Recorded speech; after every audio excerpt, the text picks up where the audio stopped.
I saw this space, I knew this particular client of mine would love the space, and thank God they loved it. So let's check out Combos and Casa. It's an event center, not so new, not so old space in Accra. I pretty much loved the space at the first sight.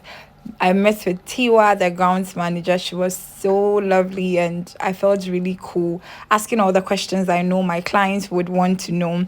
So I checked out the dome. It sits 350, 400 people, fully draped, very chilled space, and you will love it. The grounds so nice, very green. It comes with security, a parking lot in front and at the back of the space.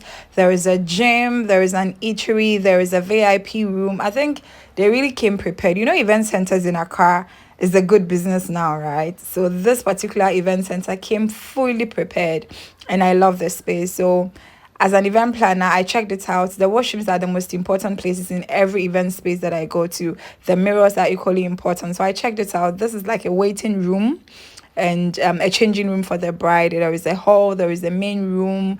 The washrooms are pretty nice, like they are so nice. I loved it. The mirrors in the washrooms, like there are a lot of mirrors around, so it works for me as an event planner. If you would want to check out the space, the number is on the screen. She's Tiwa. When you call or you text, tell her Mami Yesi said you should come to her, because I know she would give you a good deal.